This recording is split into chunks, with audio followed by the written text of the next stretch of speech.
Yoli Fanzouz. Je peux dire ça, Yoli Fanzouz. Allez, allons-y, t'es prêt? Ouais. Et... action. On y va. Je clappe du coup. Ouais, tu peux reclapper. Avec plaisir.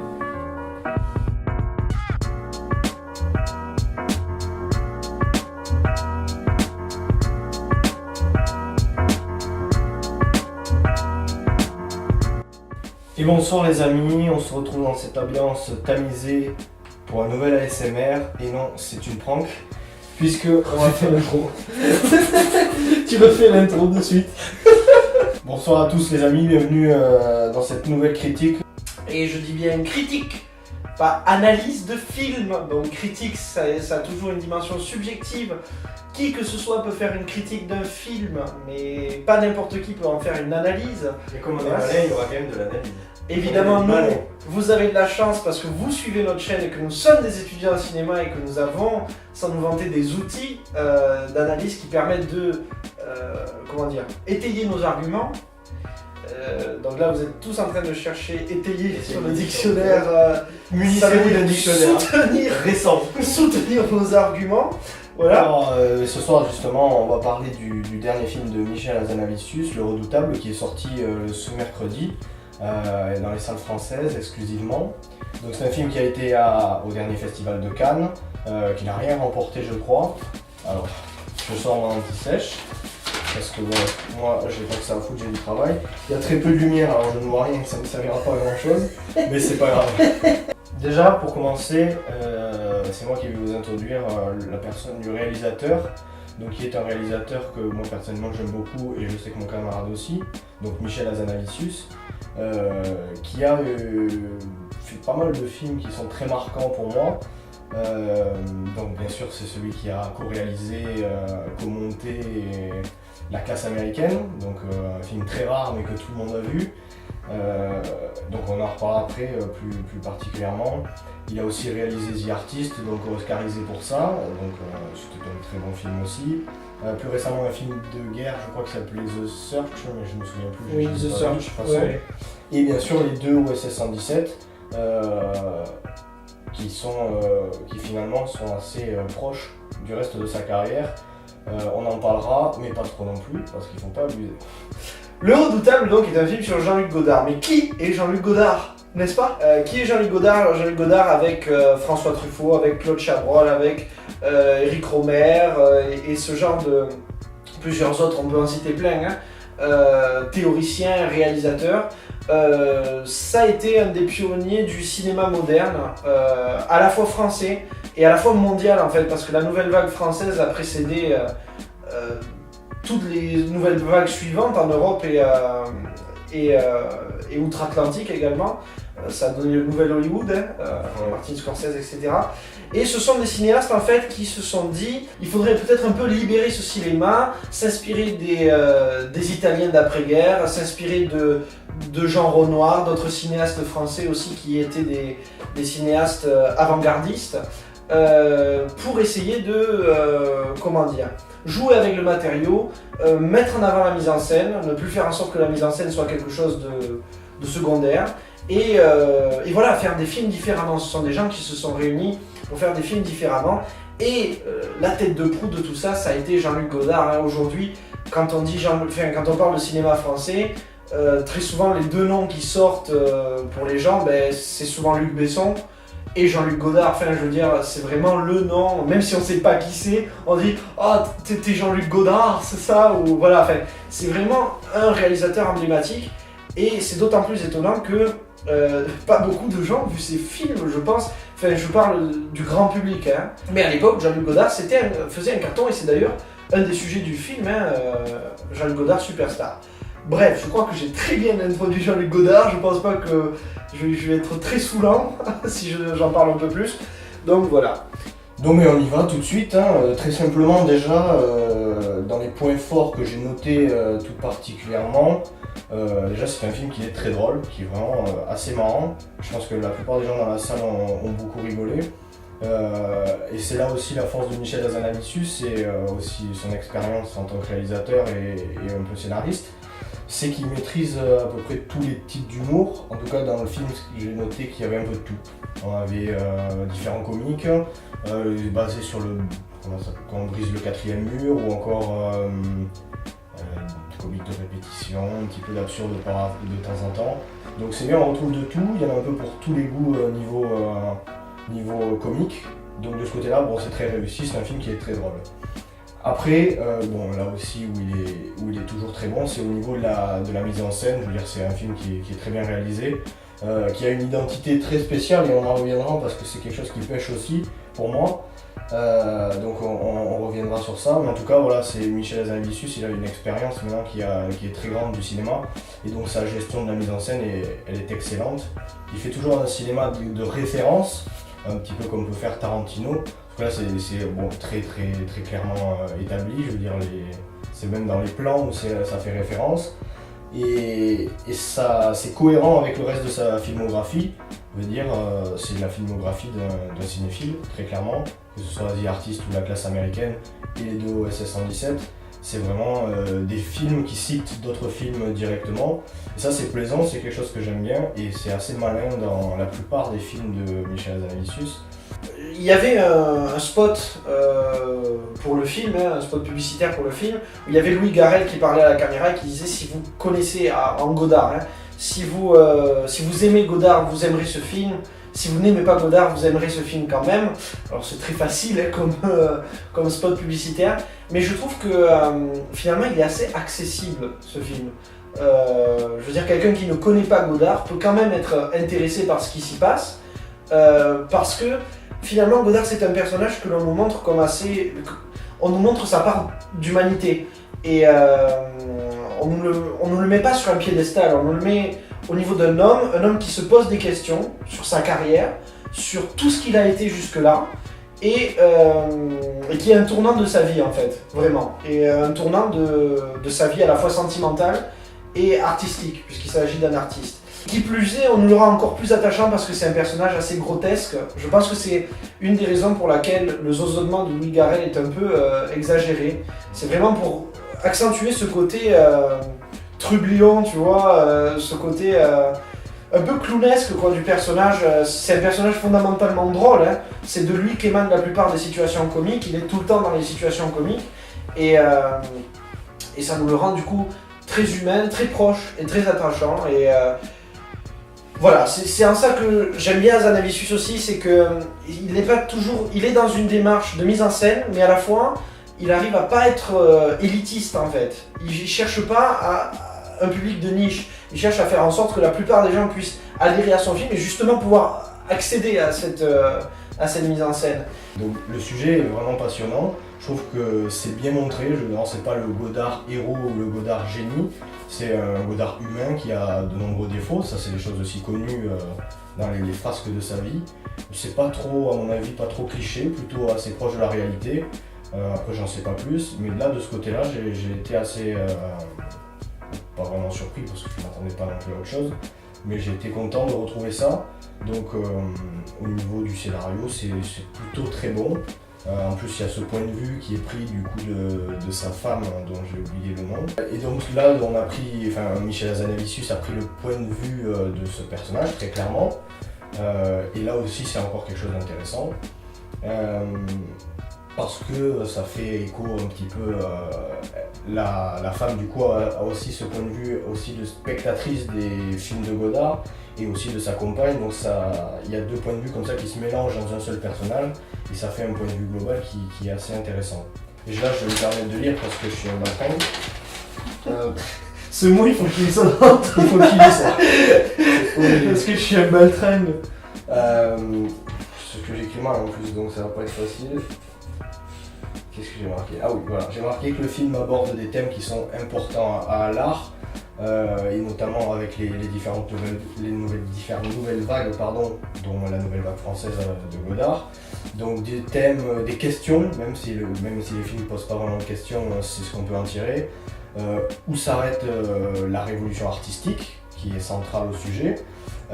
Comment on fait la révolution artistique, et de tout ça il émane encore une autre question, c'est comment un artiste parvient à se révolutionner lui-même et aussi son art. Donc ça c'est une question qui est centrale, que tous les artistes se posent à un moment donné, je suppose. Et donc ces questionnements, ces thématiques amènent à un autre thème, c'est un questionnement sur l'avant-gardisme et ses limites. Donc on y voit aussi bien le rapport de Godard à la politique, à la femme, au cinéma qui est central, et dans tout le film, puisque c'est avant tout un film qui parle du cinéma en général, et aussi son caractère qui est bien connu, qui dans la première partie du film est contrasté, et c'est là où c'est malin, c'est qu'au début on nous montre un Godard joyeux, blagueur, toujours un petit peu cynique, et sa personnalité tend à se noircir par rapport à ce que vit sa femme du coup. Donc ça c'est quelque chose que je trouve intéressant, et du coup en sortant de la femme, en fait, on ne sait pas quoi penser de Jean-Luc Godard. Est-ce que c'est quelqu'un de bien ou de mauvais, même si dans la vie il n'y a pas de bon ou de mauvais, sauf les nazis qui sont très méchants.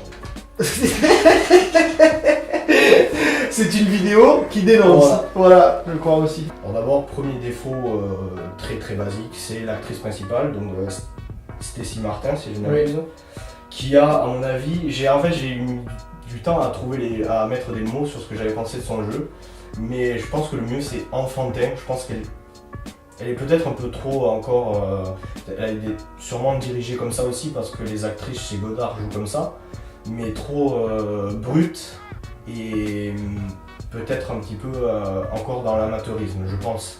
On a du mal à croire aux émotions qu'elle montre, notamment le moment où elle pleure, plutôt à la fin du film, où on n'y croit pas une seconde. Et en général, à chaque fois qu'elle interagit plutôt avec un personnage autre que le personnage de Godard, ça ne fait vraiment pas réaliste. Alors ça peut venir aussi des dialogues, mais ça vient surtout de son jeu. Après, c'est plutôt un beau morceau. Je suis assez d'accord moi aussi sur l'actrice. Ouais. Mais je pense que certaines répliques la desservent d'ailleurs. Des répliques un peu trop écrites, je trouve. Mais après, c'est vrai. Ça fait penser au jeu de Brigitte Bardot dans le mépris. C'est vrai. C'est de ce côté-là, c'est une référence. Mais après, c'est vrai qu'au bout d'un moment, on n'y croit plus. Enfin, c'est vrai que. Voilà, on n'y croit plus trop. Elle est assez. Elle est pas mauvaise, hein. Franchement, elle choque pas. Mais. Au bout d'un moment, il y a quelque chose de très artificiel en fait qui ressort d'elle. Alors que Louis Garrel, lui, il est vraiment.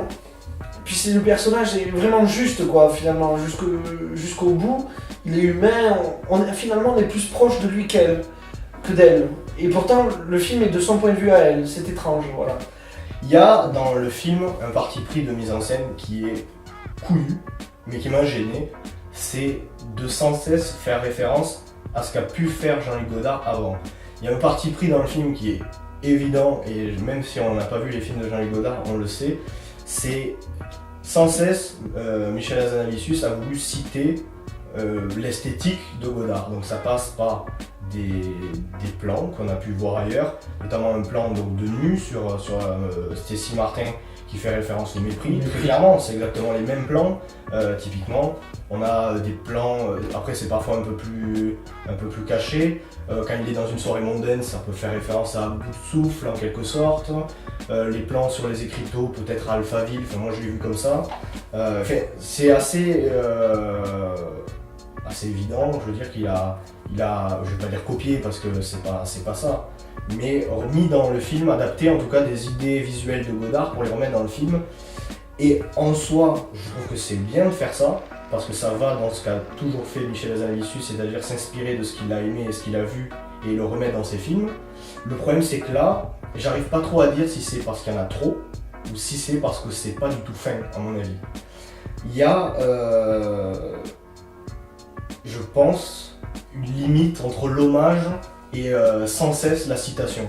Je veux dire, on a vraiment l'impression que pour donner un petit peu de plus de volume à son discours, en quelque sorte, il a voulu sans cesse citer ce qu'a pu faire visuellement Godard.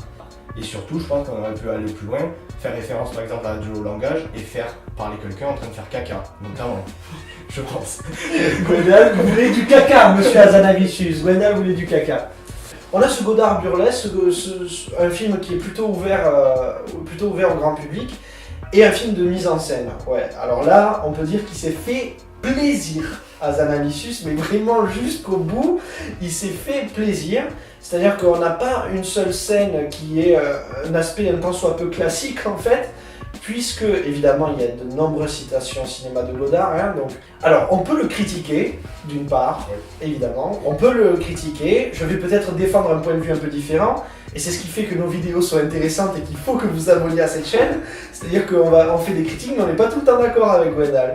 Et j'essaye de pousser la réflexion en me disant que finalement, je pense en fait que ce film, avec toutes ces citations au cinéma de Jean-Luc Godard, avec la reprise de plusieurs procédés, on a donc le procédé de faux raccord déjà, à de multiples reprises, notamment dans les manifestations, de faux raccord. Quand on dit faux raccord, c'est pas mauvais raccord comme on peut le considérer dans l'émission Faux raccord d'Allociné, hein, c'est-à-dire une perche dans le champ. Le faux raccord, c'est quelque chose de voulu par le réalisateur en soi. C'est un raccord qui est là pour choquer justement la perception du spectateur. C'est-à-dire qu'on va avoir le début d'une action. Donc par exemple, c'était dans une manifestation où non, c'est dans l'amphithéâtre, je crois, où il se lève pendant que les autres, je crois que c'est un passage musical en plus, il se lève pendant que les autres le conspuent, et on a un deuxième plan où on le revoit se relever de... Voilà, c'est ce genre de raccord-là, je ne sais pas si j'arrive à me faire comprendre, c'est-à-dire qu'il fait 2 fois la même action sur 2 plans, il n'y a pas de continuité temporelle en fait entre les 2 plans. Et donc voilà, moi je le verrais, cet ultra-référencement, cette mise en scène à la Godard finalement pour un film sur Godard, comme un espèce de tout qui permet à la fois de faire de lier très profondément le film avec son personnage et avec l'identité de son personnage. Voilà, moi je pense que cette mise en scène ultra référencée, je serais plutôt du penchant de dire que oui, à la fois c'est un moyen pour Michel Hazanavicius de s'éclater, à reprendre des plans à la Godard, à se faire très plaisir, mais aussi à lier très profondément, à faire en sorte que ce film, ce soit Godard, mais de A jusqu'à Z en fait. Et même si c'est vrai que ça peut poser des problèmes dans le sens où, on peut penser que c'est de la facilité, que c'est du pur plaisir personnel hein, aussi. C'est pas du fan service en quelque sorte. Du fan service, ouais, on pourrait dire ça. Mais je pense que c'était difficile de le faire d'une autre manière, quoi qu'il en soit. Enfin, c'est mon avis est celui-là, on va dire. Et ça n'empêche pas qu'il y ait des super idées. Enfin, moi, c'est des idées de mise en scène qui me touchent et que j'adore. Hein. C'est tout ce qui est les relations entre symbolique et l'image, notamment une scène, un plan séquence qui est assez faramineux, vraiment sur le coup, où on les voit marcher dans la rue et ils marchent devant une phrase en fait, tout en parlant. Et il y a plusieurs, voilà, il y a celle-là qui est vraiment marquante de scène. Et où on a le rapport entre ce qui est représenté, ce qui est dit, la manière dont on nous le montre, où il y a vraiment cette symbiose entre tous ces éléments. Et bon, ça revient plusieurs fois dans le film, hein, entre différentes écritures, la définition de ce qu'est une révolution pendant que lui en parle, voilà. C'est plusieurs processus comme ça qui permettent à la fois de mettre en avant le thème du film, donc la remise en question de l'artiste, hein, le travail sur soi, l'envie de nouveauté, d'originalité, la course justement à l'innovation et finalement le blocage, quoi, le mur face auquel on se retrouve quand on veut remettre en cause sa propre identité. Pour conclure, donc c'est quand même un excellent film qui a l'écoute déjà de parler d'une personnalité un petit peu intouchable, de le montrer dans sa nature humaine et d'apporter une réflexion sur son médium, c'est-à-dire le cinéma. Donc voilà, je trouve que c'est un film intéressant, un film agréable à voir, un film assez drôle. Et moi je vous le recommande, que vous aimiez Godard ou pas. Et au moins, si jamais vous n'aimez pas Godard, je pense que ça vous donnera l'envie de voir quelques-uns de ses films. Je pense que voilà, en tout cas moi ça m'a donné envie de continuer à découvrir ce réalisateur. Et qui a marqué l'histoire du cinéma français et du cinéma mondial. Donc sur cette réflexion qui fut riche et profonde, chiante à mort, Je vous conseille de vous abonner à notre chaîne pour ne pas manquer les critiques. On sait que c'est un concept qui vous avait plu quand on avait fait notre top 2016. Donc on va sans doute en refaire cette année qu'on a le temps. D'habitude on va voir un film par semaine, donc je pense que voilà, ce sera sans doute une critique par semaine. Hein. On essaiera de faire ça, et si c'est pas une critique, ce sera une autre vidéo. Les critiques, on va dire qu'elles seront là par un remplissage, mais quand on n'aura pas de grosses vidéos à en sortir, on mettra les critiques, histoire de faire vivre la chaîne. Et mais voilà, dites-nous si ça vous plaît, cette ambiance chill out toujours. Je mets mes lunettes parce qu'en fait là j'ai le gros projecteur de Gwendal, mais je peux aussi les enlever.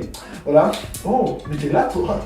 Et voilà, n'hésitez pas à commenter, réagir avec nous, discuter avec nous en commentaire. Nous ça nous fait plaisir, hein. Franchement les commentaires. Et des nudes, encore des nudes, ça fait super. Et des nudes aussi, vous connaissez nos réseaux sociaux tous. Alors voilà. De gros bisous, il est bientôt 1h du matin. Voilà. Hasta la vista. Donc voilà, on se retrouve très très bientôt pour un autre film qu'on va aller voir. Et merci d'avoir regardé la vidéo. Au revoir.